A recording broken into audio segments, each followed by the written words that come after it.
Okay, so welcome everybody to UFO ET Experiencers group, and we meet once a month on Zoom, and you can find us on meetup.com, or you can find me right now through my email, which is ufoetexperiencers@gmail.com. So my name is Catherine Chappie, and I'm from Long Island, New York, and I'm an experiencer myself. And I am really excited because we're starting to get pretty global. I used to do this meetup at my local library for several years. And then once the pandemic hit and everybody went on Zoom, I started to open it up to the Zoom platform. So now we are all, a lot of us are meeting for the first time, and some of us have known each other for a few months now, or a year or so, and it's just really exciting. So tonight we have a guest speaker that I met in her meetup group. She runs a group called Vancouver UFO. And her name is Mimi Nelson.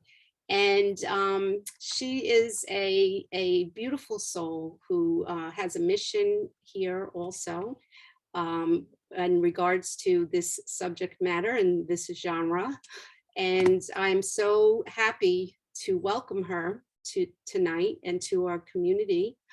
And she's an experiencer with some pretty fascinating stories, and she's here tonight to share some of those stories with us. So I just want to say welcome, Mimi, and thank you so much for being here. We really appreciate you. Thank you. Thank you so much, Catherine. I'm really happy to be here. This has been supposed to be happening several times now, and we haven't been able to coordinate the time. So it's very exciting. It's very exciting to see everybody. And I'm really super happy to be able to share my story. What I do on Vancouver UFO, we have like a little motto after Vancouver UFO, and that's one story at a time. And that is basically what happened with me. I had this story. I had a very, very real abduction when I was 14 years old, which I'll tell you guys later about. But I had kept it inside for 50 years.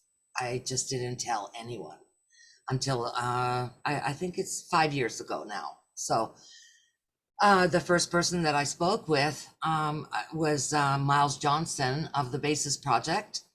And the reason that I spoke with Miles is because I saw something. He talked about ETs being created, gray ETs being created in a special spot in England, and my husband had come from that spot. And it's all of a sudden, it all clicked together, and I thought, oh my God, we have been brought together like a, you know, like a love bite kind of thing. We're divorced now, but it suddenly appeared to me that maybe that's what had happened, that we were supposed to come together for a time, for a mission, whatever. And so I contacted Miles, and Miles was really happy to hear my story, which had happened on a military base in Quito, Ecuador. And then the second interview that I gave, because Miles and Carrie Cassidy are friends, Carrie Cassidy from Project Camelot, Carrie contacted me and she asked me to be on. So, you know, the reason I have Vancouver UFO is because I was so scared. I was so scared to speak of this publicly. I've been an artist all my life, and I've been public in the sense that I'm an artist, and I was married to a very famous musician, so that was very public too. And I was just afraid of what would happen to his career, to my career. And then I did it, and it was like jumping in the water and learning to swim. And I just wanted to give that opportunity to other people.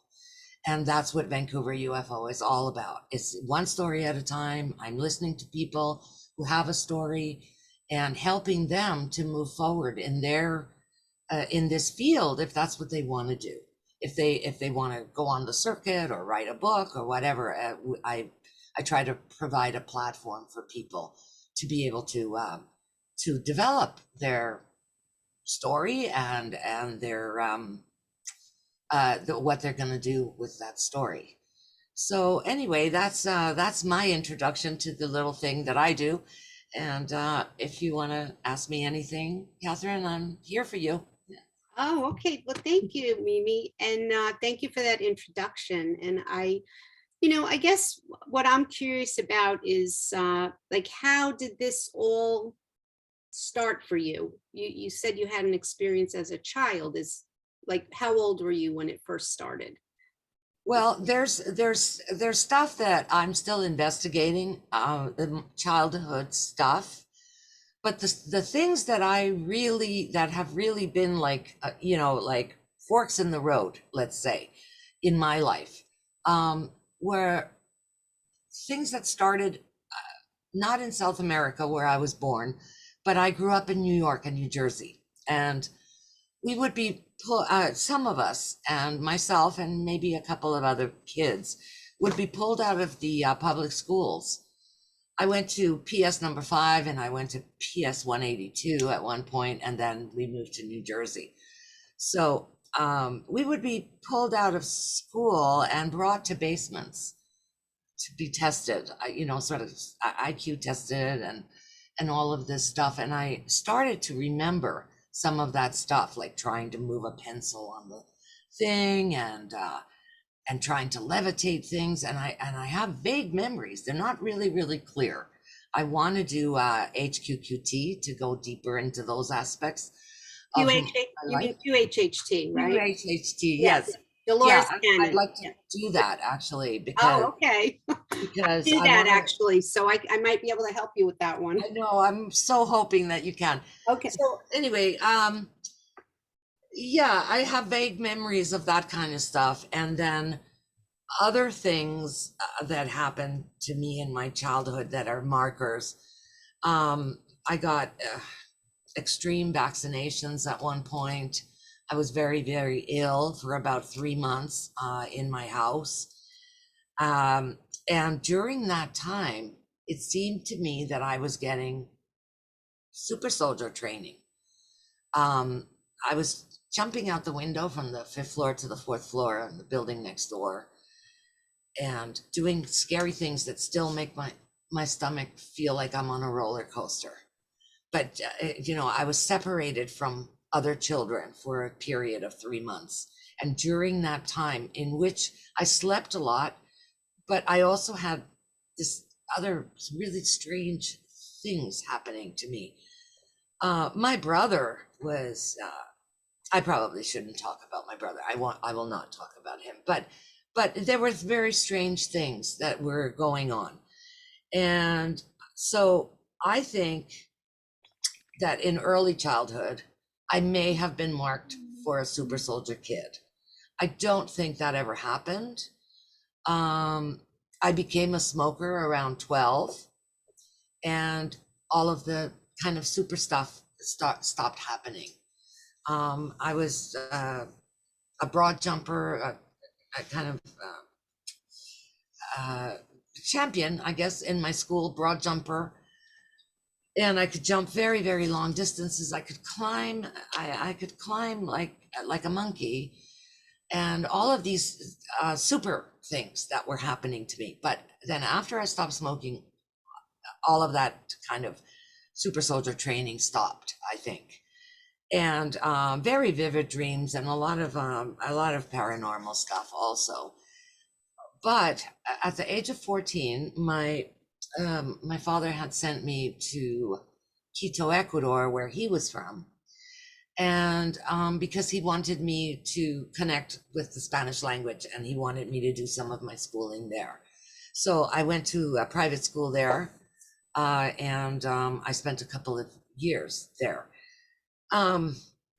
It was a very interesting experience, and towards the end of the second year, when I was 14, I was on an army base called El Batan, which amazingly, some people have recognized El Batan, and I'm so happy about that because I didn't know that anyone actually really knew that base. But I was there visiting a friend of mine who was a military brat.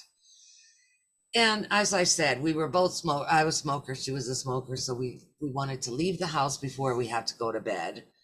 And we left the house around 9:20 to have a smoke away from her house because we were sneaking the smoke. And as we walked about a block and a half from her house, it was a full moon, or we thought it was a full moon. We saw this humongous moon, beautiful, shiny white light in the sky. And we were like, oh, wow, look at the moon. And then suddenly the moon started coming at us and going from the size of a quarter or a silver dollar in the sky to something this big that was just coming at us at millions of miles a minute, it seemed. We were very, very scared and we ran away. So that was what I had remembered all my life, that we ran away. But later I had memories of looking back as we were running away, and the white globe, the white shiny thing, was not that anymore. It was a blue and green spiraling, almost like when a top slows down. You could see the stripes and you could see the UFO just, oscillating in the sky. And it was the most brilliant, beautiful green and the most beautiful turquoise with white, yellowish white on top. And I remember that later, but that night we just thought that we ran away. So we ran, and she was joking. And I think about this all the time, that she must have known way more than I did about UFOs. I knew nothing. But she said, oh, that's the aliens. And they're looking for virgins under 15. And we were running, right? Running. And she said, I'm not a virgin anymore, and I'm 15, but I was 14 and I was a virgin. So she was laughing her head off at me, saying that the aliens were coming after me. So it was a joke. We saw this thing. We were scared. We ran. When we got to her house, it was we left at 9:40 and we got back to her house a block and a half away at 3:20 in the morning. So we had all this missing time. So obviously we were picked up. And now it makes sense to me why, when I looked back, I saw a different image than the white light that we had seen coming at us. That was when the UFO was coming to get us, coming to abduct us. And then when they let us go, the UFO was oscillating, either picking up speed or ready to go somewhere else. I don't know. But I always wondered why I had these two different images of the abduction. But that's what it is, and I'm certain that that's what it is. I could take a lie detector test this day, and I would say that that is the truth of what I saw. So, seeing that, having that experience, and realizing later that it was a UFO experience, changed my entire life. It changed my entire childhood, adolescence, and adulthood, because it was a big question mark in my life as to what had actually really happened to me. And of course, it changed my mentality. When I went back to the States, I joined the hippie movement, and I was very, very involved in that. And I was very involved in sort of alternative realities or alternative ways of living, and I was changed. I was a changed person. And I had always been a spiritual kid. I'd had reincarnation experiences. I had knowledge of my previous incarnations at the age of 9. So it's not that I was unfamiliar with spirituality. And my mother was very, very dedicated to her religion. So I knew the Bible inside out. It was Jehovah's Witnesses. And but this changed me. It changed me. It was like it took me and it turned me inside out. And so it put me on a journey of discovery for really the rest of my life, until I finally did disclosure, with Miles. However, in 1987, during the harmonic convergence, because I was always so interested in what this might be. I had heard about the harmonic convergence, and I uh, I went and to the park, and I joined the thousands or hundreds of thousands of people who were aware of it and meditating together. So I went to a park here in Vancouver, and several very, very weird things happened in the park where I knew that this was really an event. It was much more of an event than 2012 was, because in 1987, or maybe I was just younger and could feel it more. In 1987, you could feel the buzz of what was happening, and I think it was a real turning point on the planet. I would say, my guess is that the age of Aquarius actually started then. That's what I would think. I think that we're somewhere in there right now, like with probably 30, at least 30 years into it. But I felt the changes. I heard a symphony, I heard celestial music, and then again, searching for, groups and people who might have had some of these experiences.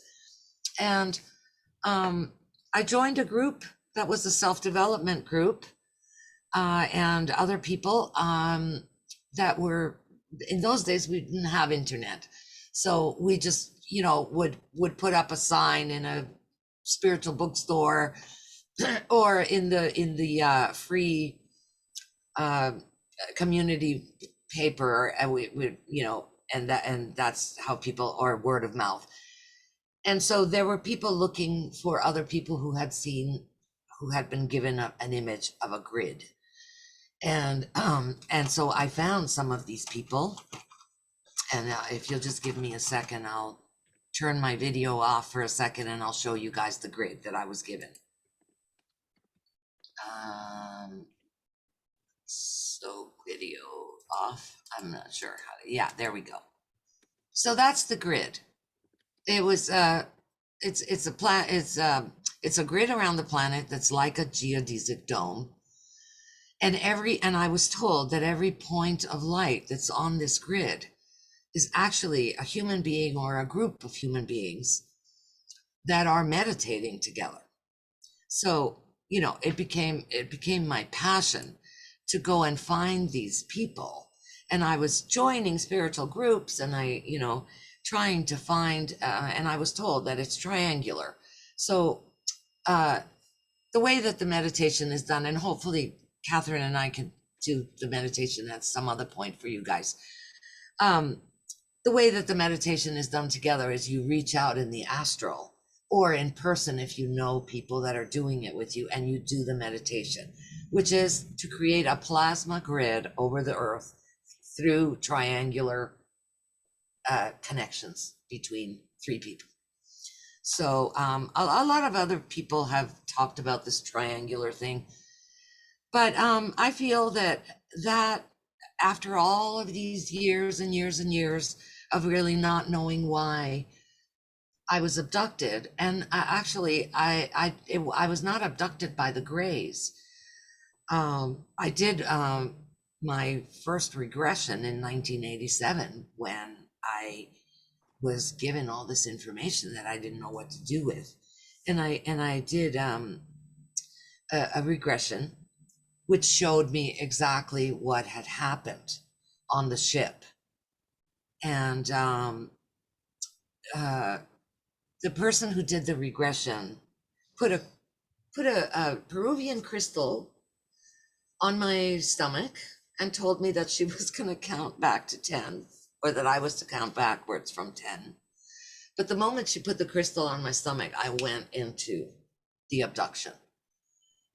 It was really, I've never experienced anything like it since. It was quite amazing. And my friend who works with Linda Moulton Howe, Ian Halling, he feels that it was actually a person from that community, from those beings of light who came back to Earth and time traveled back to Earth to see if things were working, and to remind me of to activate me, I suppose. to remind me of what had happened and the reason why it had happened. Because I was in the dark about it. I was searching, reading every book I could find on the paranormal and UFOs. And the only thing that I did not want to do, and I never did it, was to read other people's stories, because I didn't want to get mixed up my story with other people's stories. I didn't want any, any extra stuff in my story that might be from someone else. So I never did that, but I did read researchers like Dr. John Mack and things like this. I read a lot and tried to figure it out. But when I did the regression, it was shown to me that we were taken by light. What do you call that? Levitated? Were you levitated? Ascending, Yeah. levitating, yes, ascending up to the ship. And I felt the feelings, and one thing that happened that stayed with me forever is that when I felt the feeling again, when I was having the regression, now if I hear a certain sound, like a certain deep bass, it will do the same thing to me. Like it's like a roller coaster feeling of, when you're ascending in a roller coaster, but it was actually the opposite. I was going up, or if you went up in an elevator really, really fast, it was that kind of feeling in your tummy, kind of weird feeling. And that sound will do it to me, and I can't listen to it. And I used to love going on roller coasters and things like that, and I just cannot do it anymore. It's too frightening and it's too out there for me, so I can't do it anymore. And that happened because I remembered the abduction, and that's how it felt when you're going up on that beam. That's how it felt to me. So in my regression, I didn't see my friend. I don't know if she was abducted too, or onto a different part of the ship. But what happened was I was brought up to the ship, and then there was a disinfecting chamber where they made me take off my shoes, and then some kind of air or something was disinfecting me before I was allowed to come into the ship. And then I went into the ship with a being. I couldn't see his face. He had full light, very, very long, stringy, kind of long white hair, skinny and tall, but not a gray, absolutely not a gray, because the skin was like human beings, but a very thin human. He did have color, and pale, very pale. And I don't know what the being would be. I don't know if it was a tall white, because tall whites are described a little bit differently. But this being was full of light in the face. And what I felt was absolute love, and like an embrace from this person. And I felt so comfortable. And we went into the ship, and there was a place to sit down, and I sat down with him. It was all telepathic. And he told me that he was my ancestor, that I was connected to them, and that they had been people who lived on Mars, and that I had come to Earth from Mars. And so they revealed the entire story to me. It's funny because I do follow very closely what Elon Musk is doing and what NASA is doing, and they're finding water or they're finding traces of rivers and things on Mars, but they're saying absolutely there has never been any life on Mars. It couldn't be a life on Mars. We don't know how these rivers went away. Well, I'm going to tell you how they went away. I was a kid. I was 12 years old, a Martian kid, very human like, probably like you and me. And there were explosions coming from the sky, probably some kind of, I don't know if it was a nuclear war or fought with meteorites or with missiles, but there was fire coming down from the sky. And there was also explosions of methane gas from the ground. So it was all like just crazy, crazy fire stuff all over the place. And people were getting hurt. And what the Martians decided to do was to remove the children and to evacuate the children onto Earth. And so that's what happened. And in the particular ship that I was put on, there were about 7 of us, I think, on this little ship that looked like a helicopter. And it's funny because I've seen images of that helicopter. I think it's on Egyptian hieroglyphs. It's a helicopter that's exactly like the helicopters that we have on Earth, pretty much. And so there was about 6 or 7 of us that traveled in that. And there was probably, I imagine, there was a portal or a Stargate, because there was no time between the time that we got in the helicopter to when we landed on a ledge in front of a cave on Earth, and we were left there. So that is my story. I'm still investigating the story. I still have to do more regressions because I would like to know what happened with all of those children. I have done a regression with Mary Rodwell, and in the regression that I did with Mary Rodwell, what I saw was that there were human beings here on Earth, and that we had very, very tiny children with us. We had something like a couple of toddlers, and the humans took them. But in my regression, they didn't do anything with the Martian kids, but they did take the babies. So I think one of the reasons why I've had so much fear about disclosure is because that means that some of the people on Earth are Martians. And they're trying to tell us that they're not. They're trying to tell us that they don't know that there was life on Mars. There was life on Mars. I've seen it. He showed me what Alfred Labremont Weber kind of calls the chronogram. I don't know. It's a screen that pretty much every alien ship has, and you can time travel on it, and it's like a virtual reality. So that's how he showed me everything. Was with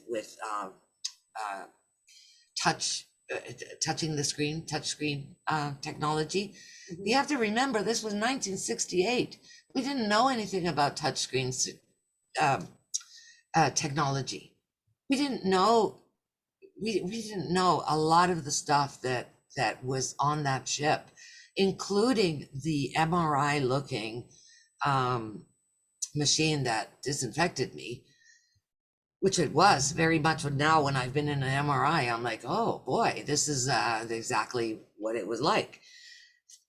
Kind of encompassing. So it might have been magnetic. I don't know. I was only 14, so I'm not going to lie and say that I know what these things are. But he did do the screen with me, and he showed me, and we were kind of like, I was watching a virtual reality of me being the kid in Mars. I was standing with the alien on the side like a viewer, and I was also aware in my regression that I was in a regression in my physical body. So that is a very interesting thing in itself, that we can do that we can be in 3 timelines like that.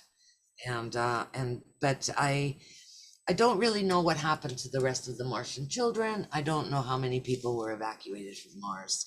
But one of the things that my guide, ancestor, light being person, told me is that one of the reasons they were showing me this is because the Earth is in danger of experiencing exactly the same thing as Mars and becoming a dry red planet, exactly like Mars, with no water.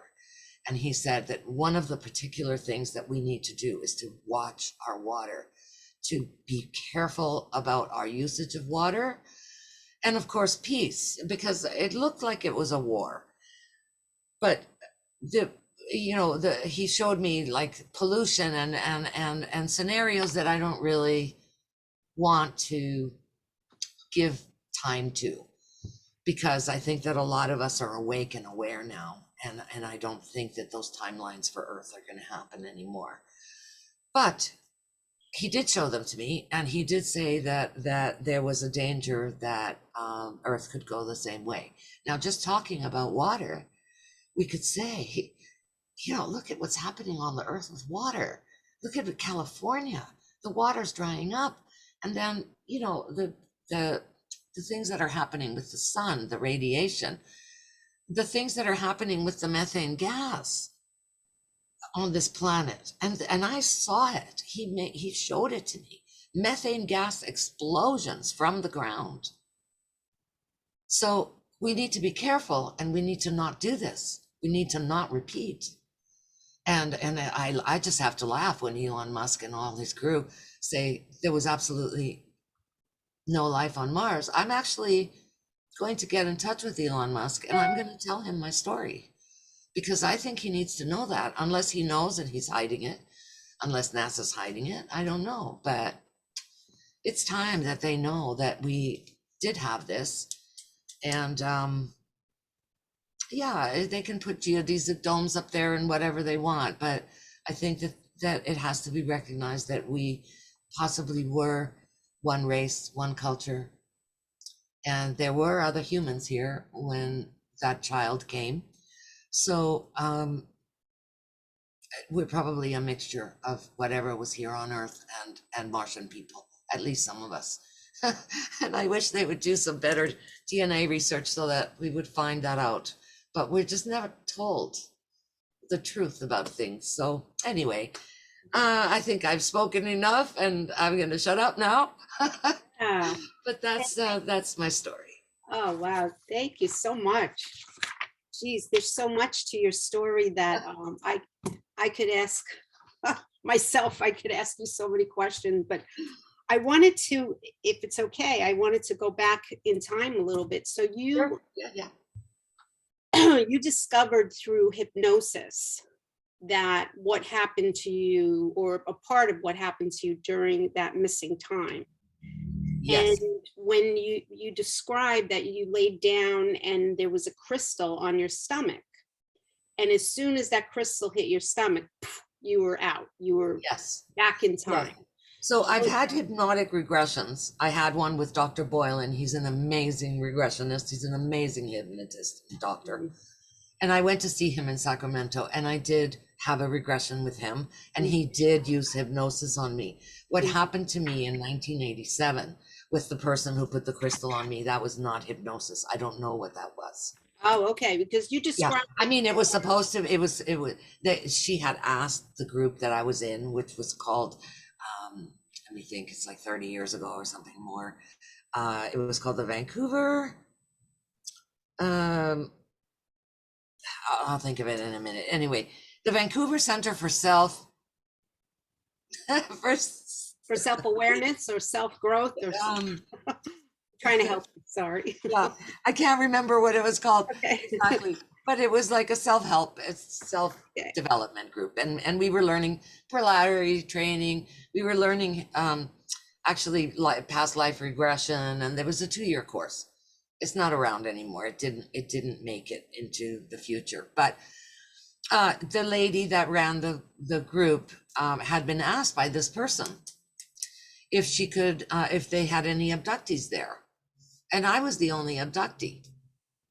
So she asked me if I wanted to do a regression, and I had always wanted to do a regression. I just never had the money to do that because I have 3 kids, and it's expensive. So I had never really done it. And I said yes, but the woman lied about everything. And that's why Ian Holling thinks that she was a time traveler. She lied about her name. She said she was married to Chief Hidden Wolf from Seattle. And I knew Chief Hidden Wolf from Seattle. I made a drum with him. And my husband and I took first round classes and stuff, native spirituality with him. So you didn't find this out until after. And I called him to tell him that, you know, that Carol, his wife, hadn't sent me my tape, and she had promised me to send me my tape of the regression. And he said, I don't have a wife. My wife's name isn't Carol. What are you talking about?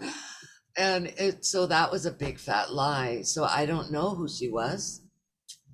I have no idea who the woman was, but that was not hypnosis. And that's why Ian loves time travel. So, you know, he's a little bit slanted in that way, but he thinks that she was a time traveler, just coming back to wake me up, to make me remember what had happened to me, Oh, so that I could do what I'm doing now, probably. You know, interesting. Interesting. I wanted to ask, do you know what kind of crystal it was? You had mentioned the crystal. it was a Peruvian crystal that had pyrite in it. So Okay. it was mostly what do you call it? The white crystal. The clear quartz. Yes, it was mostly clear quartz, but it had pyrite in it, a lot of pyrite in it. It was a mixture of that. And it was not huge. It was only about that big, you know, about that big. Interesting. Okay. And she put it on me, and there was no need for any kind of hypnosis to be happening. And at this point, I've done quite a lot of hypnosis. Mhm. And it just wasn't hypnosis. It was some other really It was something else, thing. yeah, that you experienced. So Yeah. then you had mentioned that you had saw yourself as a child, as a young Martian child, and that they took you from Mars and then transported you in a ship that looked like the helicopter from the Egyptian hieroglyphs, right? Yes. And then they brought you to Earth and dropped you off with the other children in front of a cave, and then that's all you were shown in that That's it. vision. That's it.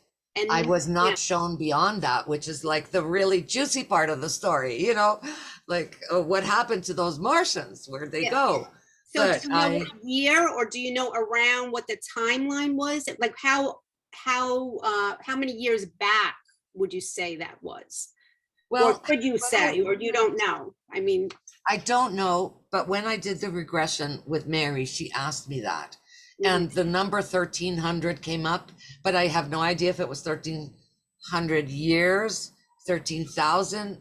mhm, I don't know. I don't know. okay. Right. And so there's a lot of things that I still need, especially if I'm going to write a book. I would like to be able to finish the story, but there seems to be a block on my memory, just like there was a block before the strange regression. There was a block there, Mhm. and there is a tight block for the rest of the story. Yeah, okay. So interesting. And I want to just ask one more question, then I'm going to open it up for others to ask. So the light being that you saw, um, I I have a sense that this light being, well, you said it was like a family feeling, like you felt like a familiarity, correct? Like you, Like a grandfather. I yeah. felt like he was some kind of, you know, that like an older elder, Mhm. but very familiar. Okay. And he told me that they were my ancestors. There were other people on the ship, but they didn't interact with me at Did all. they look like him? Did they Just have him. the glowing face like he did, or? The face was absolutely shining like the sun, but white. And Yeah. I've always thought that somehow they're connected to the Noah people, because, you know, when Noah was born, the husband of the wife, I can't remember her name just now, he didn't know why this baby looked so different, and he had white hair and a glowing face, and that is basically exactly what the beings were like. So, Mhm. you know, it's possible that they were inserting themselves here already, Yeah. the way that they do, right, to make hybrids. And it's possible that Noah was part of those people. And I wish I knew more. I really do wish I knew more, but I don't. So Very interesting.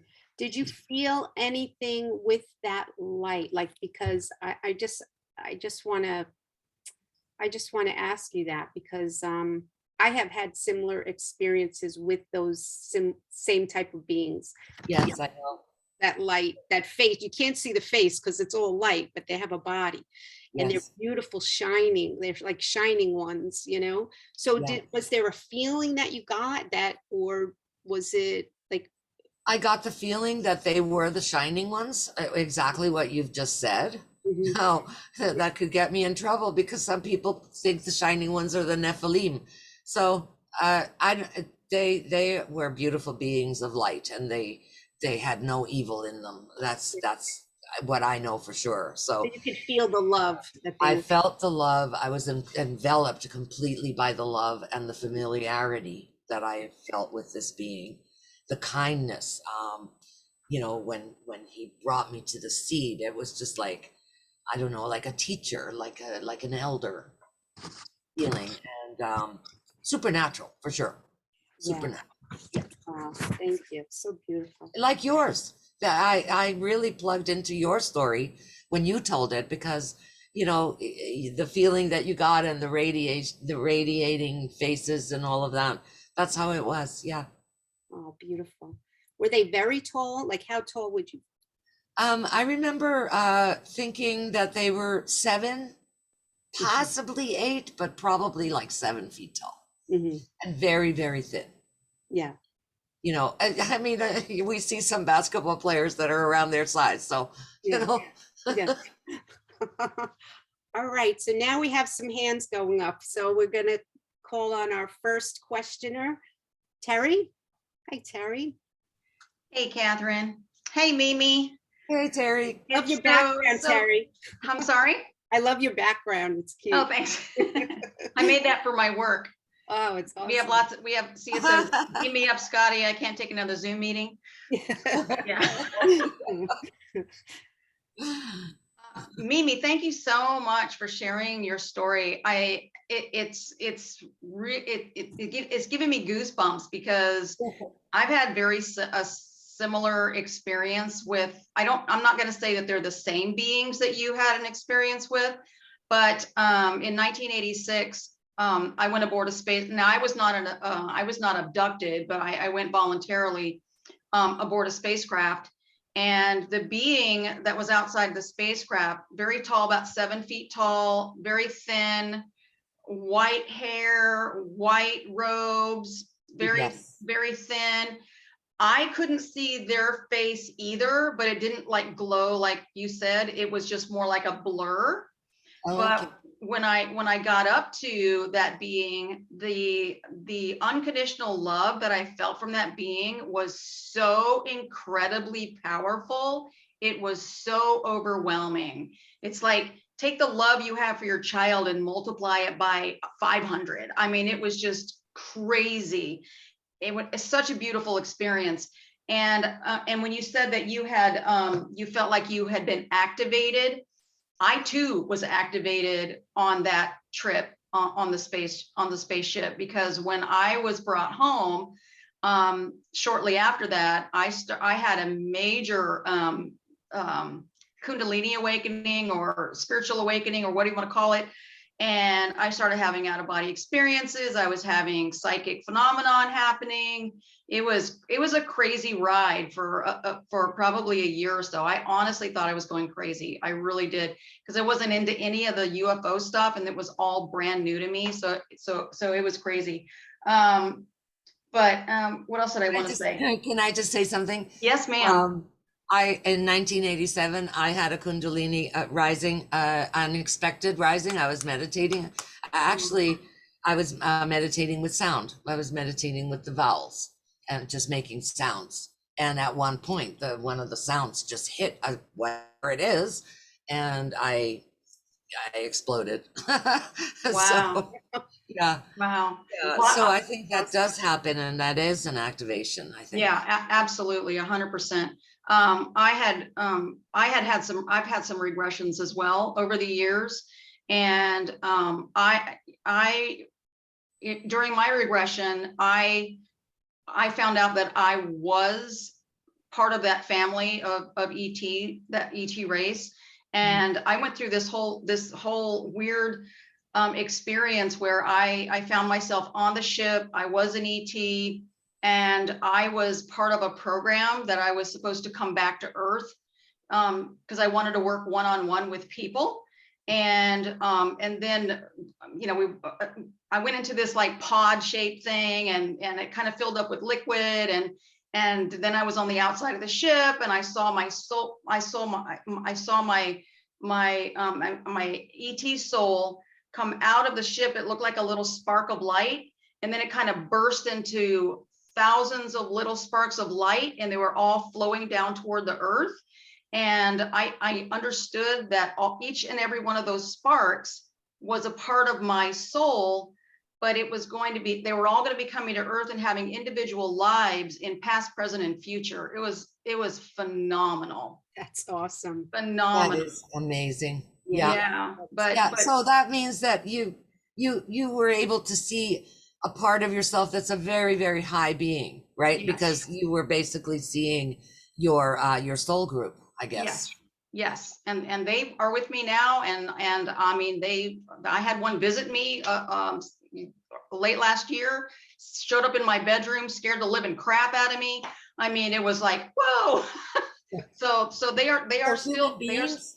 I'm sorry. Human beings are showing up at one of the ET beings showed up in my bedroom. Oh, ET. Okay. Yeah. And that was a quite an experience, and something I was certainly not expecting.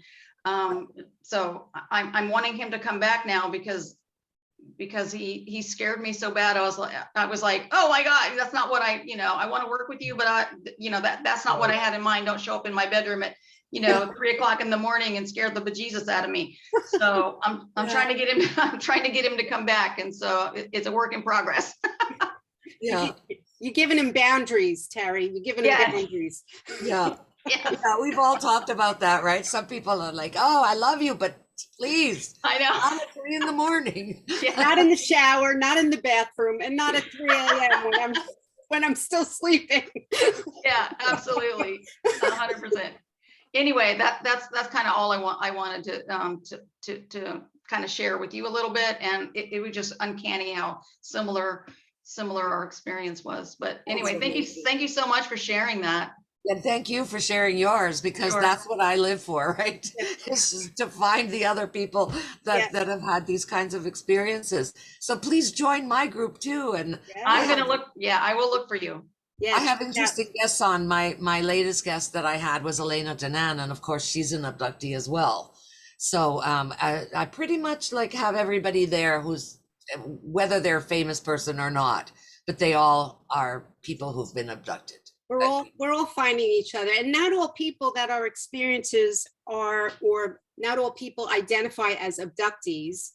People that that feel more like they're contactees. So there's different, depending on what your experiences are and all of that. But I do want to mention that Terry will be our guest speaker in September. Fantastic. And I'm very excited about that, because Terry's going to share with us more of her story. So make sure you guys come for that, because you want to hear it. It's just so beautiful. Thank you. Thank you, Terry, for sharing. Yeah, thank you so much, Terry. You're welcome. Yeah. It's so awesome. We're all finding one another now, right? Yes. It's like amazing. Okay, so now we have Ryan.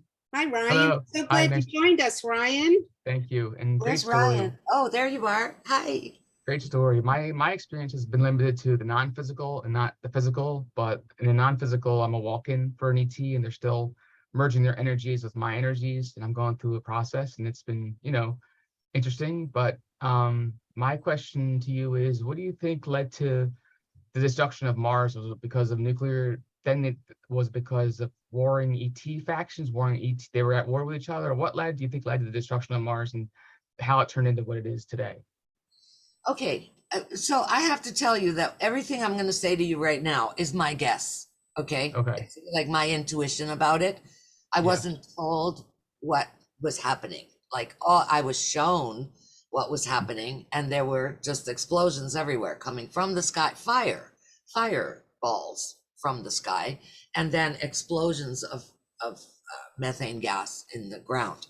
My feeling about it is that there was probably a war happening with another race, very developed race, who were able to manipulate weather and this sort of thing.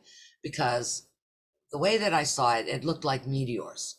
So unless it was a dramatic, event that was just happening, it feels to me like there was war. It felt like that, but I can't prove it.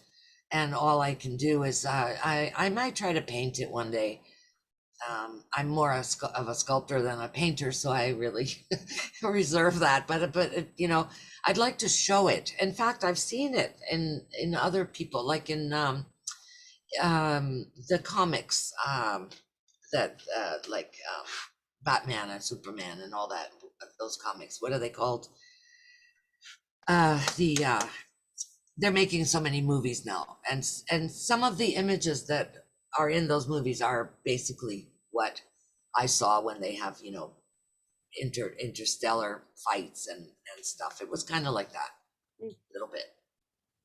So I imagine it was war, but also the planet itself was not in good shape at that point.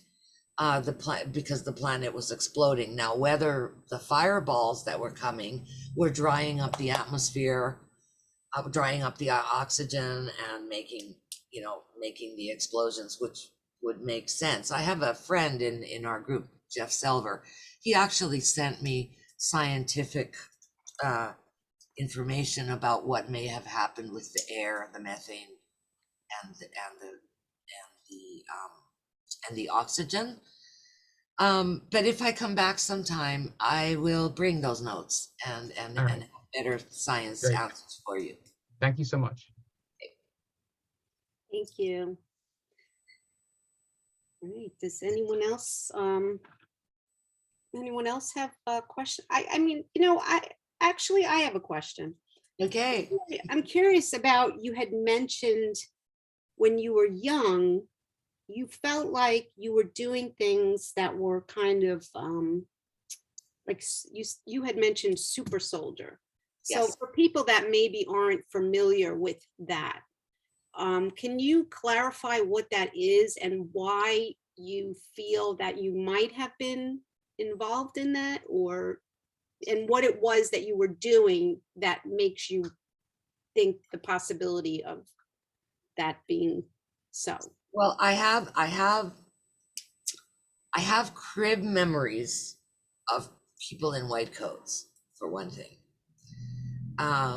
There's also a weird tattoo in my body that happened when I was born, and it was a vaccination that happened in the country that I was born, and apparently they did it in that year. There's 3 small dots in a triangle on one of my toes. I think these are markings of people that are going to be experimented with.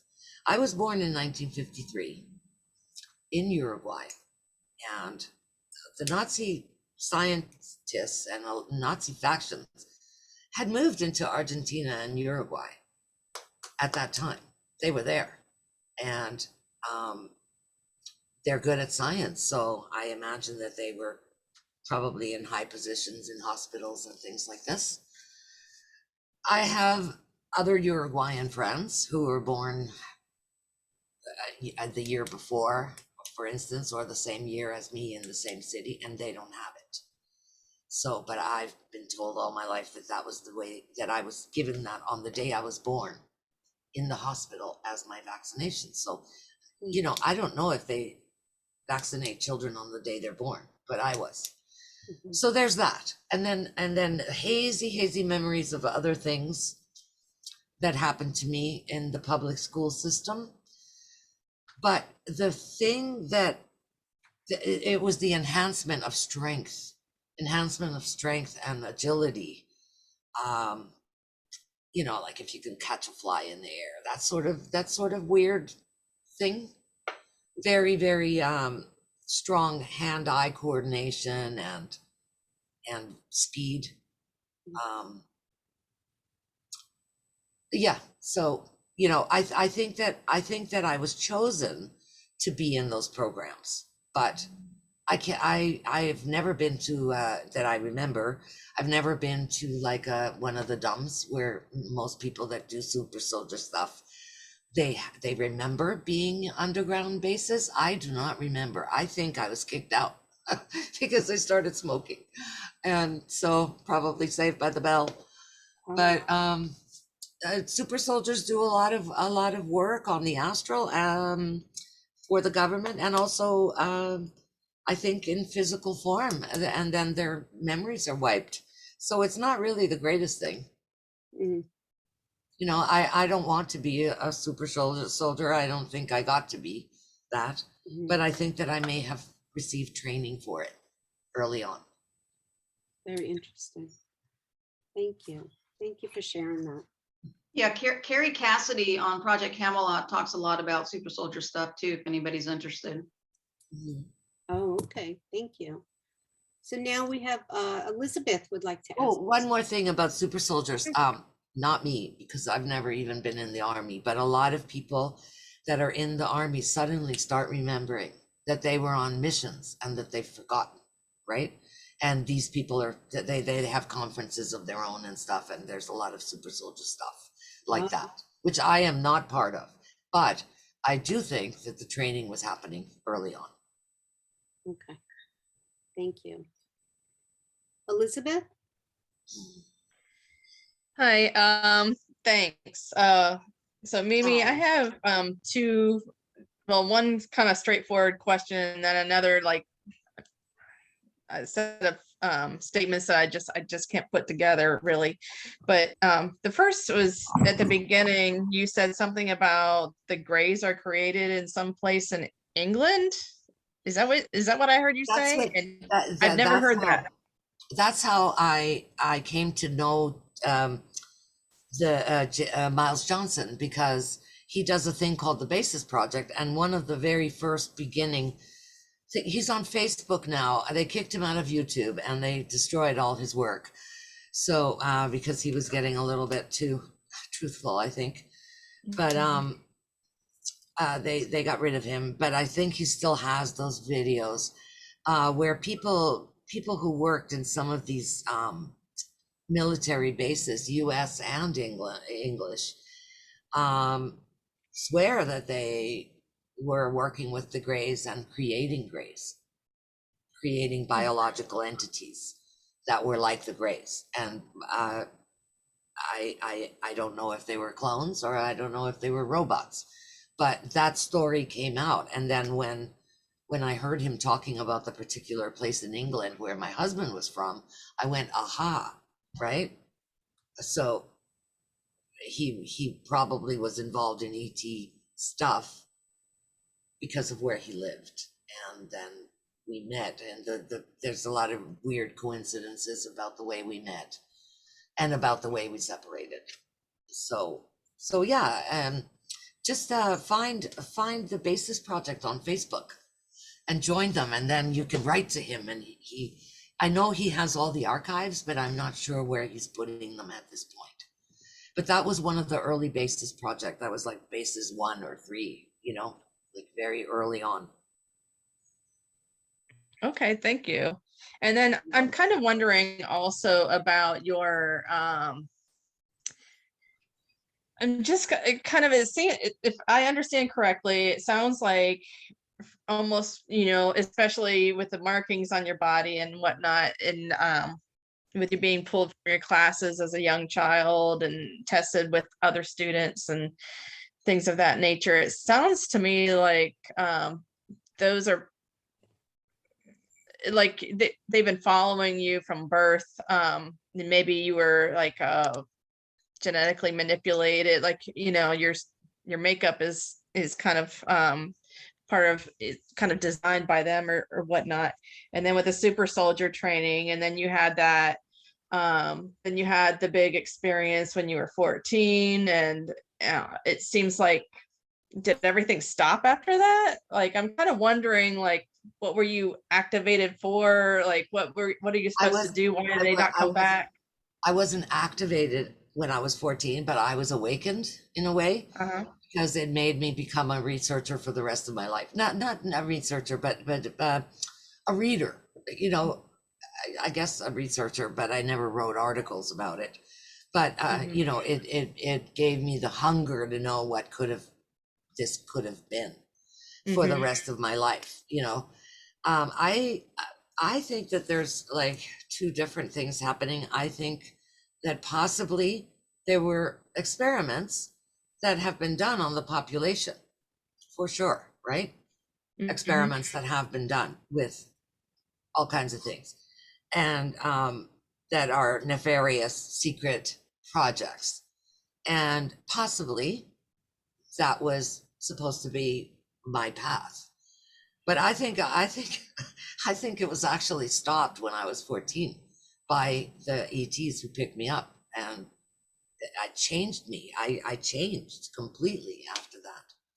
And I don't think that I was, you know, worthy of being in military programs anymore, because I became, you know, quite anti-establishment, and would never have joined the army or the navy, for instance, right?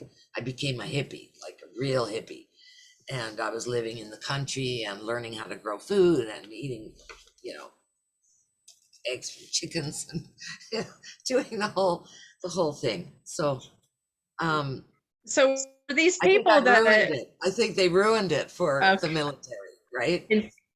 okay, so do you think that that was the whole purpose of them meeting with you when you were 14, just to kind of like veer you into the direction that they felt you should be going? And then also, like, who was doing the experiments or the testing on you when you were a child? Were these human beings who were, you feel like were part of the government working in conjunction with ETs, or what was that all about? I don't know about the ET part, but I suspect that it is that. But people, you know, people that come into the school with, they may not even know what they're doing. Some of them, right? They come in with IQ tests, and who knows where that goes. And so there were times in school where I remember being pulled out and being taken with a few other kids, like maybe 3 other kids were there, and we were doing stuff. I thought they were IQ tests, but a lot of other people talk about these kinds of things that happen even into the 70s, right? And I'm talking about the 60s, early 60s.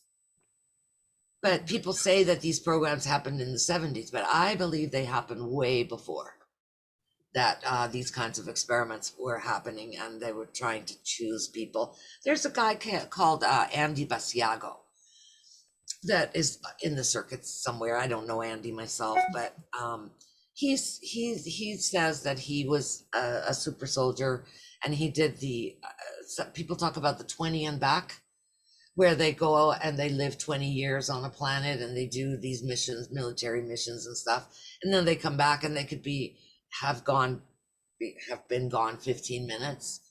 So this is the weirdness of it, right? There's time travel aspects to it, as well as mind wipes. And I did experience some MyLabs soon after my abduction.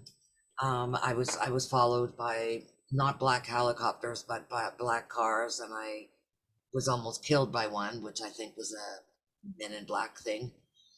And the reason that I think, the reason that it made fear in me, and why I didn't disclose for many years, 50 years, it was in me, um, is because of this Men in Black thing, where they almost did kill me right after my abduction.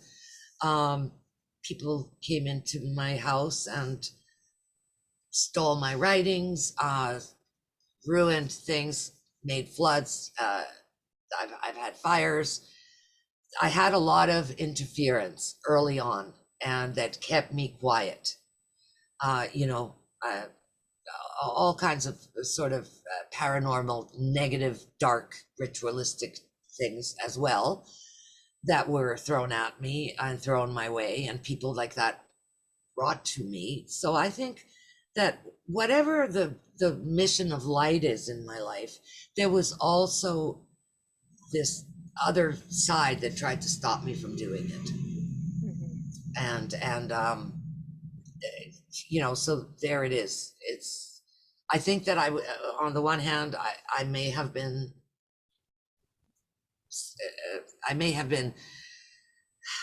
be training to go in a certain direction because of my genetics. I don't know, right? Because I have psychic abilities. I don't know, but I believe that the ETs saved me from it. And I did not become a super soldier. I became a person seeking the light and trying to bring light to the world. So Thank you. Thank you. Oh, thank you. the my labs were horrible Thank though. Reen, Yeah, hi. Thanks for sharing, Mimi. Can I ask, you just mentioned your genetics there. Do you know if you come from a prominent bloodline? No, I don't think so. No. My family background, my father, there's a little bit of Persian blood in him, Italian and Persian from way back, but his ancestors moved to Ecuador and his ancestors mixed with native people there, which are Aymara, or a kind of section of Mayan that went south, further south, Aymara Indians that live in the Andes. So some of that is in me. My children are testing at 12% native. I've never had my genetics done, but if my children are 12% native and my husband is English, totally English, totally Anglo person, so you know, there may be some native blood, like a good number of native blood in me. And then on my mother's side, they were French Basque, which are the people that have the negative blood Yes. types and they have a very strange language that is not part of any other Indo-European languages. No one knows where it comes from. So those are the two things that might have made genetics, you know, genetics kind of open to being something that people could manipulate. Yeah, thanks. Yeah. What are you? I can't see you. What's your background? Me, I'm Welsh. So, yeah, I'm Welsh, and Oh, you're in Welsh. these Okay. military programs, they like to abduct, as you just mentioned, people with Native American bloodline genetics and Celtic genetics, because they seem to be very psychic, and the Basques were Celtic people as well. So that was very interesting. Thanks, Mimi. Yeah, you're welcome. Thank you. thank you. Does anybody else have a question for Mimi?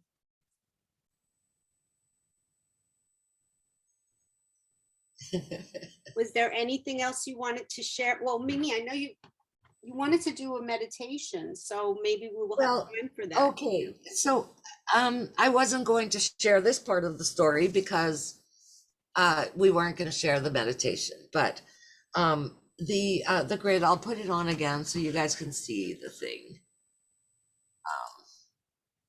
So that's the thing that other people were seeing, and people in 1987, when there was the harmonic convergence, when there was the Kundalini rising, and I was just looking for people that I was told to find people with this grid, and people were drawing it in Vancouver. It was just crazy. There were people just sharing the grid images. I don't know where they are, but I suspect that one of them was the guy who is the leader of Prepare for Change. What's his name? Anyway, so this grid is a plasma grid. So what happens when you do the meditation is that you connect with people and then you put a protection on the planet, because we have two very strange things happening on the planet. We have a solar minimum coming, which they're the worst one, and we're in a major one right now. The worst one was that we know of was in the 1600s, and they last for about 25 years or more. So apparently we've started one now, which will bring us to a mini ice age. And everyone talks about global warming, but actually the planet is going into a mini ice age, which is weird, but it is actually what is truly happening with the sun. But the sun is putting out a lot of radiation at the same time. So this meditation is to protect the planet from the radiation. It's to rebalance all of the grids, animal grids, plant grids, human grids, and to bring peace to the planet. So the meditation is kind of like to surround the planet with love and healing, and to activate the grids so that animals stop going extinct and stuff like that. So that I consider that to be my mission, is to bring this out. And I haven't really started my mission yet, other than doing Vancouver UFO, which I think is a good thing to do as a starting point. But Part of your mission. getting the meditators together, I think, is really important. Now people say, oh, the grid's been made. A lot of people talk about the crystal grid and they say it's been made. But when I had my regression with Dr. Boylan, he asked me to touch the grid. And the grid felt like jello. It's bouncy. It has texture on it. And so it's plasma. And plasma protects us, even in the ionosphere and stuff. There's plasma up there. So I don't know. I'm not a scientist, but I'm just saying what I was given, and it would be really awesome, especially right now where we're going through so many earth changes, if we could try to stop it. If we could work together in triangles and bigger and bigger, and what I was asked to do is that everyone do the meditation at the same time. Every day, every week, every month, whatever, people can join in, but at the same time. And I haven't really done the meetup yet that will explain this, but I'm giving it to you guys so that you know what I'm up to. And I think that's the next thing. Nice. And that's that meditation. So yeah. Sounds awesome. So what I want to do, because you said the meditation is about a half hour long, right? Yes, it is 31 minutes. Yeah. I'm planning on shortening it, but this is the way it was given to me. I downloaded this on December 31st of this year. So, ETs work in a very weird way. I mean, I'm abducted in 1968, and then I'm activated in 1987, and I don't get the meditation until 2021, the end of 21. And the reason for that is because the technology had to catch up. Right. So that we could all be together, and we couldn't be together because we didn't have communication like we do now, Zooms and things like this. So it makes sense to me, but it's really weird that there were so many years in between information that came. Yeah. But I think Zoom is really part of it, and the way that we're communicating on a world level now with each other, and the way that, like you said, Catherine, we're finding each other. That's right. So what I want to do now is because I'm going to give you the the full half hour, because we usually end at 9, but I want to say just some closing words now, so that when you're done with the meditation, we can all, at the end, you'll bring us back and you'll ground us back into our bodies, correct? Just so that if the meditation does that itself. Okay. So what I was going to ask you is if you could go to the link that I sent you, and then just share your screen. And that way, if people want to, end and go away and not do it, or stay with it and you know, and do it, whatever, because the meditation does bring you back on its own, Okay, right? all right. So and we would actually say goodbye unless you want to keep going. If you want to keep going and discuss the meditation, I'm totally open to whatever people want. Yeah, well, what I wanted to do is, I wanted to end with the end of the meditation, but Okay. I wanted to kind of make sure before I do that, that there is a grounding part of it back at the end. So Yes, there people are is, back yeah. in their bodies. All right, Yeah. because I have something I have to do at the top of this hour. So I can't stay later tonight, but you know, perhaps if we, is your, do you want to put your information, if anybody does have questions about the meditation, they can, do you want to put your email Okay, or some, you know, I'm some just way gonna they give can you guys, contact you in the chat? I'm just gonna give you guys my email here. So if you want to write to me and, you know, ask anything, I don't know I don't know the meetup link right at the moment. It's not with me, but I think Catherine has it. So You need this your- is my email. And then on YouTube we are you can find us with capital letters, Vancouver UFO TV. That should get you there. That should get you to my channel. And then the meetup, of course, is meetup, and then / Vancouver UFO, I think. There you go. Somebody here found me on the meetup. Do you know how it was, how it looked?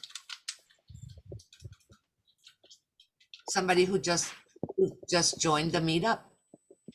I think it was Vancouver UFO, right? Is that where, that's where? Yeah, so the way that they do it is they do www.meetup and then / Vancouver UFO. I think that's Yeah, how. if they just go to Meetup and punch in Vancouver UFO, they'll find it.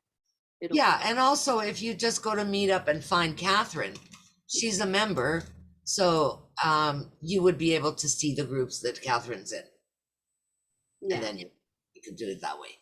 yeah, yeah. I'm also on Meetup too with my group. Right. It's the experience. So, all right. So, yeah. So I want to say thank you so much to Mimi for being here today and for sharing your story and all of your insights and your discovery of what has gone on in your life, and it's still unfolding. So it's very exciting to be continued, right? And hopefully you're part of it. I definitely hope that we can do some work together. Oh, And I yeah. just want to thank everybody here for listening and for coming and for being here. You know, I wish that I had more, but this is where it is. So, Oh, you know, it was perfect. And it was really nice to be able to ask you questions. And it was just a really nice night and very relaxed, and just felt really at home just being here talking to friends. So it was great. so much. Thank you. And thank all of you. Yeah. Thank you, Deborah, for sharing. Thank you for that question and for sharing. I appreciate it. And I'd love to talk to you some more, Deborah, on the side sometime if you want. All right, so we're gonna close with this meditation, and good night, everybody. After the meditation, have a safe evening and the rest of your day, and we'll see you next month at the next meeting. Bye, Catherine. Much love. Bye-bye. Bye. Bye-bye. Thank you, Mimi. Thank you for doing this. Thank you so much. Thank you. All right, I'm trying to get my, what is happening? Oh, there it is. Okay. Okay. Ready? Here we go. Can you guys see the screen? Yeah, all right. Yeah, you could make it, you could go full screen on it if you want.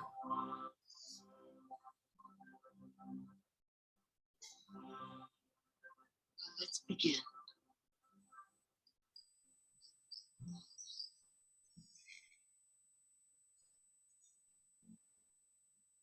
Relax. Let your body go, sinking deeper and deeper into relaxation. Let go of all your thoughts of the day, all your worries. See them sailing off into the air like little balloons. Let them go. Notice any places in your body that may be bothering you.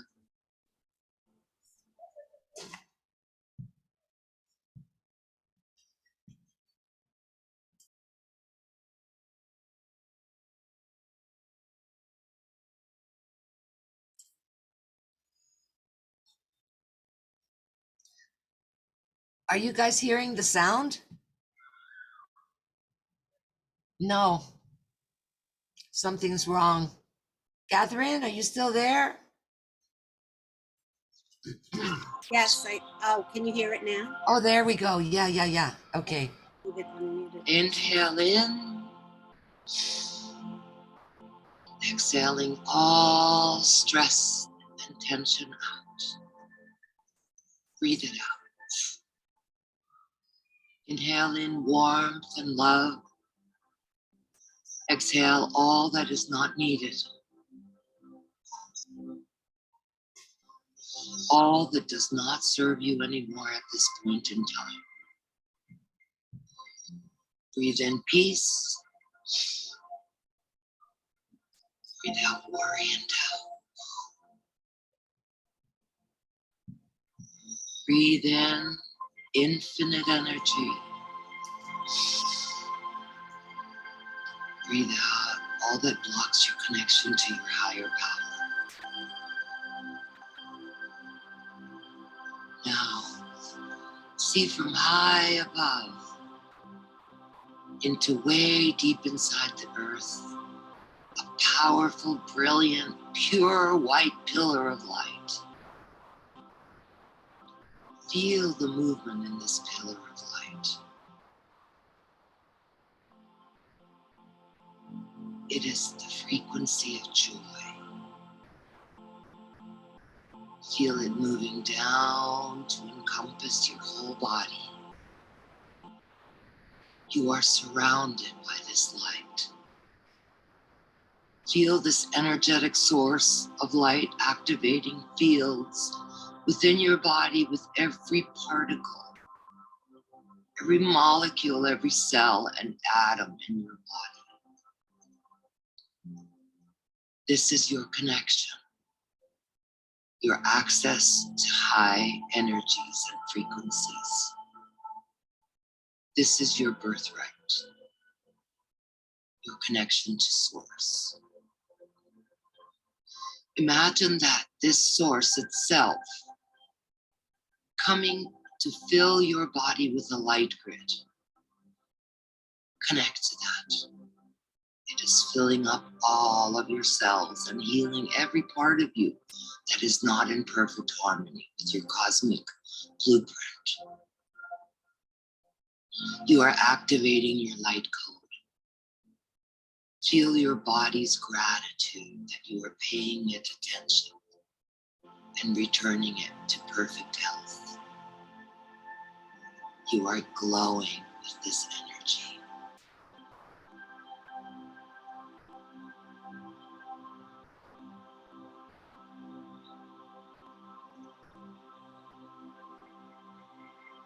Feel it above you, below you, and all around you. See your cells light up one by one, creating a luminous pattern inside your body, with light twinkling and vibrating inside you. Send it outwards. See it dance. Form a glowing sphere of light about 2 meters wide. Stretch out your arms. See this glowing spherical form. This is your light body.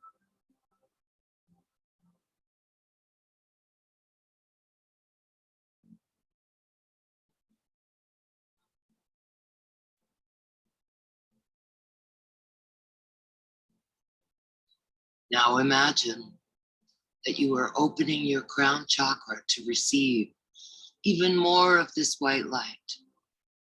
Feel it connecting with you and showing you that you are one with Source. Feel the unity, the infinite expression of beauty and light that you are. Namaste. I see the divinity in you. Now let's move down to the third eye. Here, you will see beautiful violet flame that dances with your vision and your commitment to your purpose here on earth. Open the third eye and see far and wide all that you would like to create for a new earth. Clean, sparkling, flowing waters that nourish all the creatures that are living on the planet, with plenty to drink for everyone.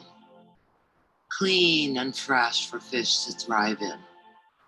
See the air free of pollution, in perfect harmony with all the elements. The earth itself is responding to your vision. See her topsoil replenished, grasses and flowers, forests, farmlands and orchards, fruitful and alive and thriving. There is enough food to feed everyone, and our Mother's generosity is reflected in all beings.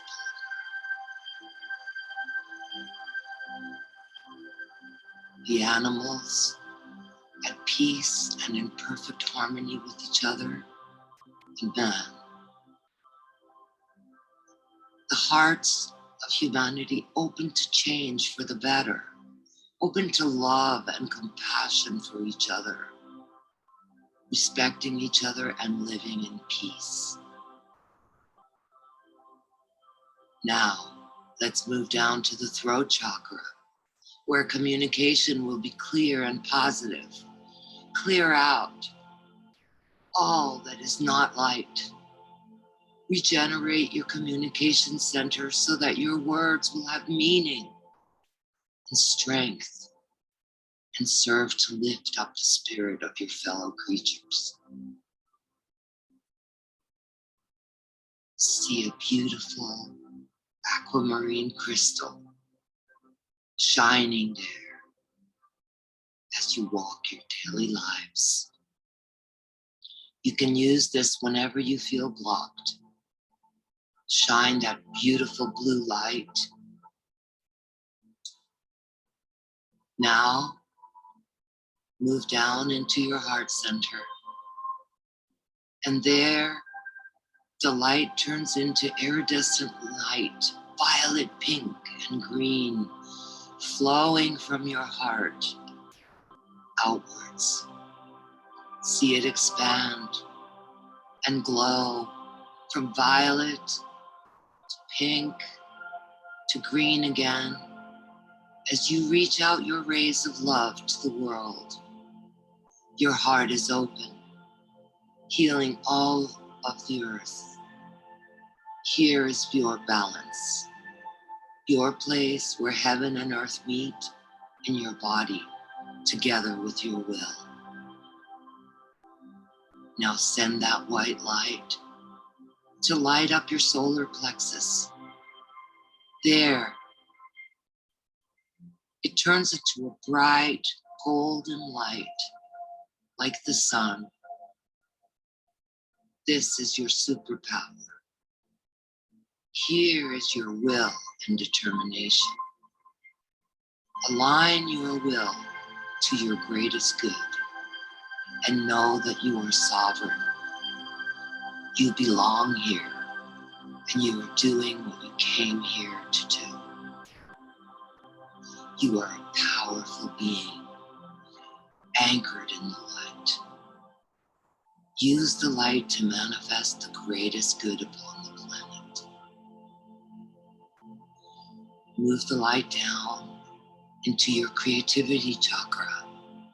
Beautiful Warm orange flames shine from the sex center. You move your polarities to create great beauty in all you do.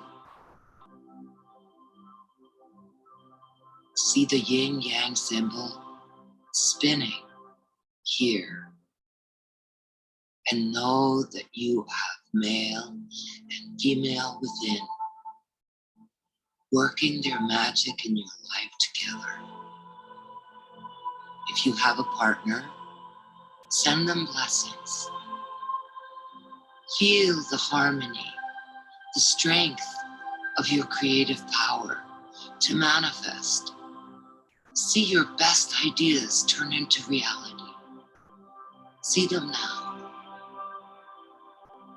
Put your greatest wish there and know that you can achieve any goal.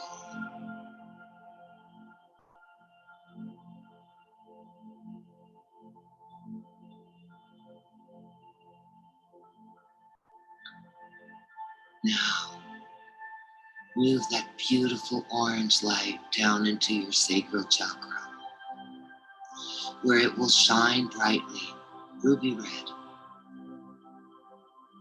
Know that the universe is supporting you, that you will never want for anything. Trust in the universe.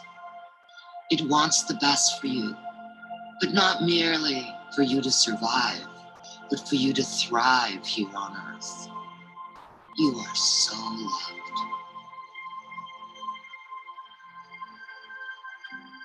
Perhaps for the first time, feel your sense of belonging. You are supported and safe, being at peace and living joyously. Now send the light down your legs and into your feet and hands. Feel the chakras open up and spin the energy. See the energy vortexes forming in your hands and feet. You are a healer, healing everything you touch and leaving a light footprint on your path. Now reach down into the ground, deep, deep into the earth. Anchor in the light into the earth. You are one with the planet now. You are sending down roots so you can replenish her body with light, and she can feed you. Go deeper into the layers of our planet. Deeper still. Hook in wherever you feel comfortable and feel her iron core. Here is strength for your body. There is iron and nickel and gold for you to absorb. Take this golden rich energy she gives you from her core. Feel it. Bring it through your roots. Slowly let it blend with the white light in your cells. Up your legs, swirling, turning like a braid of light gold and white. Send it to your sacral chakra. Build the energy there. Take in as much as you need. Now you are grounded and supercharged. Feel the power of the mother and send the Kundalini fire up your spine, through all your chakras, to activate your whole being with cosmic light and energy from the Earth's magnetic core. You are a star being of earth and sky. Now you are ready to ascend.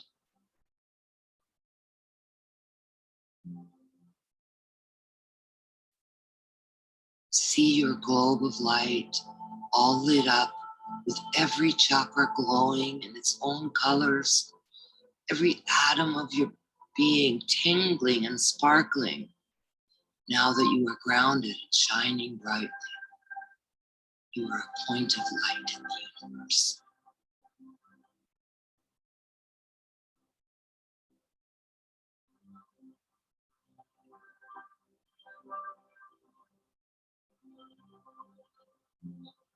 When you have found your place,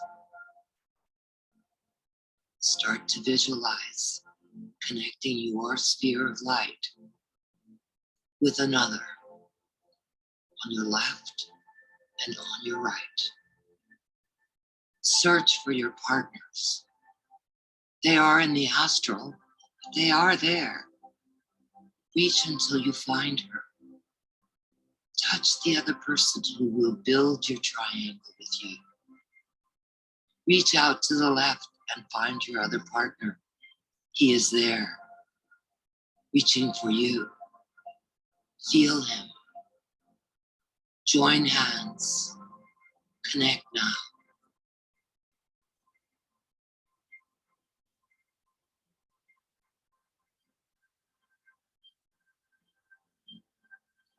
You have found your partners, and together you will form your triangle of light.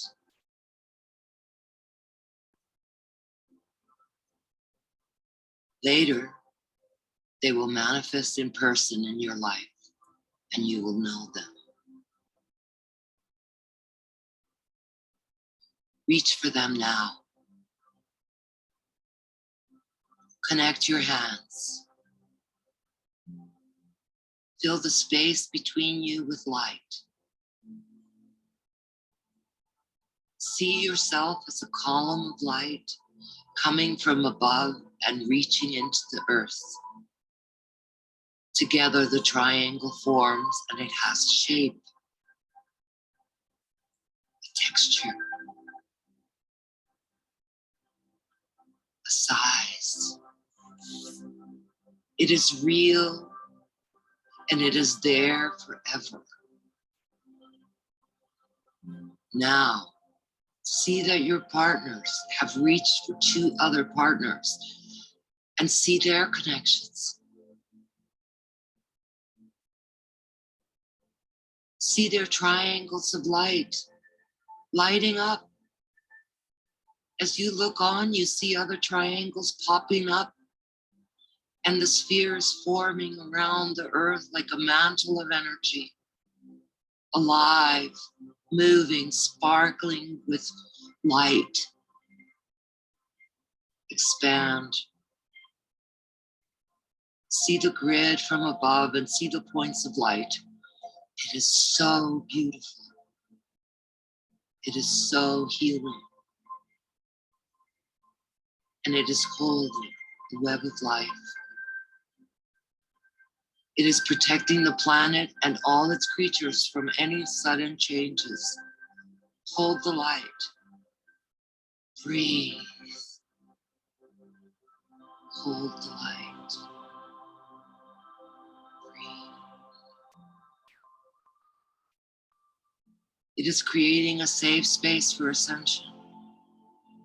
144,000 points of light light up now, and all beings follow the process together. We are rising. We are expanding. The whole population of Earth is moving into the next dimension together as one unit of expanded consciousness. One globe of beautiful, clear energy traveling the cosmos to our new destination. Peace and joy await us.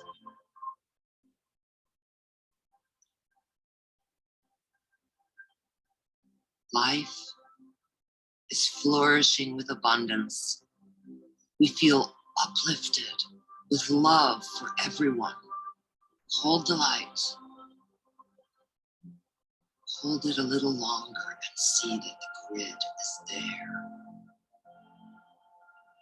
Now the three of you can feel the form, the texture, explore its surface, play in it, see what this light feels like and what it does.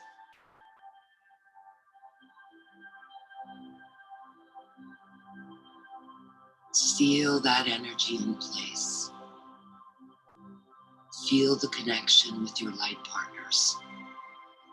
Send out more light.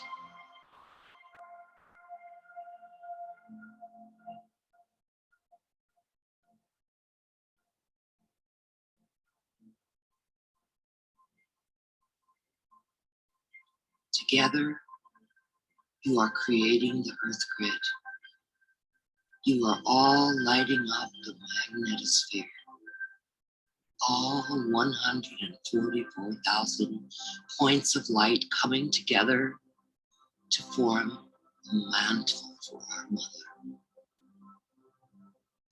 High, high above the earth, you could see the beautiful geometric forms that are bonding, forming this giant globe of protection and light to hold the web of life, to let in cosmic energy that will heal the planet, and to hold off anything that will harm. You are light warriors, holding the light. See that now. Stand in your place.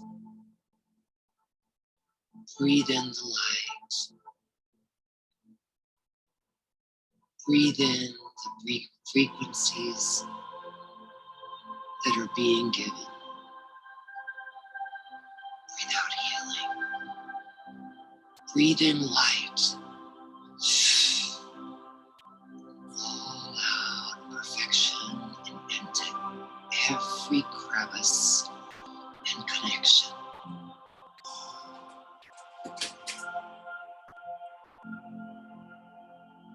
Make it strong. You are the glue that holds this light together. You do not have to use your own energy for this. Let go of any strain you may be experiencing. Use the frequencies of light that are flowing down through you. Use the flow that is coursing through your body and let it out. Flow.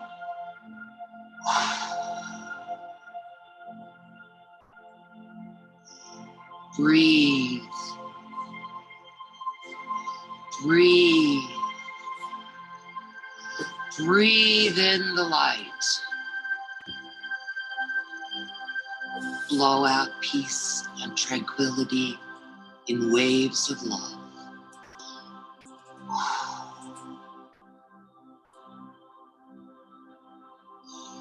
Breathe in another deep breath and breathe out healing for everything that is out of balance.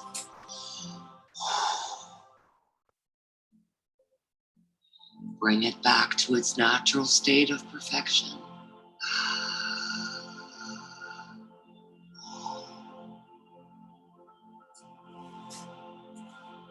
Breathe in light and blow out health for all humanity.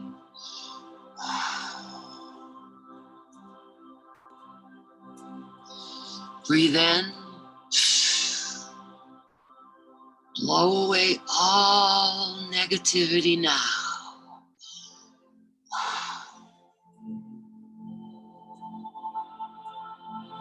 Breathe in light. Blow out. And with each breath out, evaporate all evil anchored in this earth.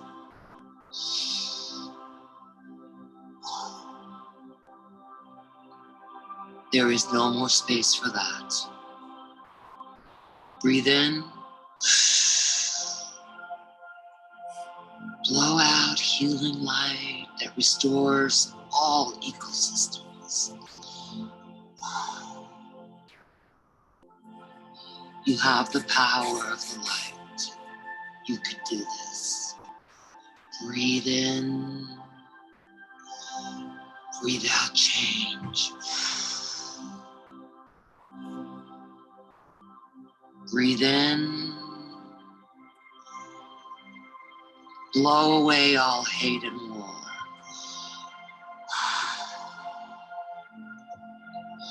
Like a mighty wind, blow away all that is useless, greedy, and corrupt.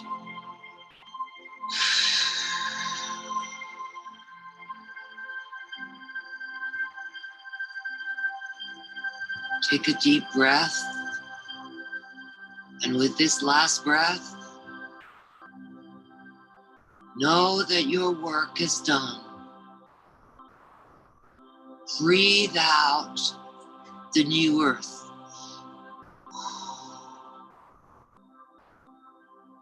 See it born. See the planet in total balance, and know that your sacred work has been accomplished. You have all done well. The whole universe thanks you for this work. You were brave souls in coming to Earth at this time. And everyone is watching how your courage will change the tides. Thank you. Namaste. I see the divinity in all these points of light. The grid is made. It is good, and it will hold.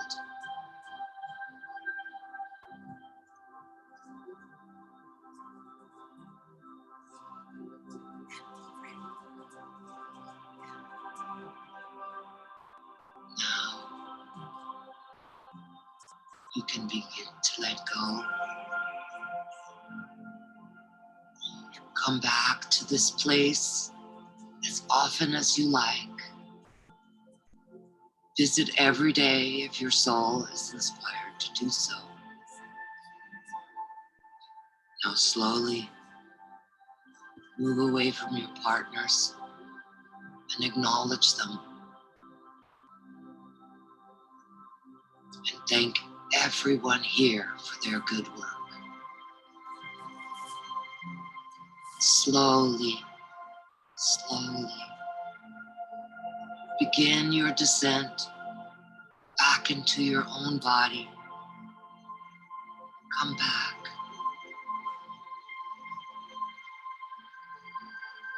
You are light as a feather, and you are floating down, down into your physical body. You have arrived safely. Everything you have done will stay in your heart.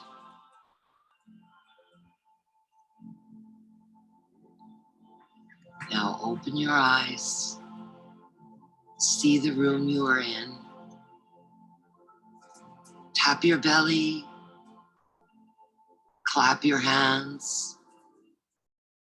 Give yourselves a round of applause. You are re-energized. You are present. You are reborn as anchors of light. Know that you have connected with your soul family. Go in peace, brothers and sisters. Know that you are loved. Live your best lives. This is so, so it is. Amen.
Namaste.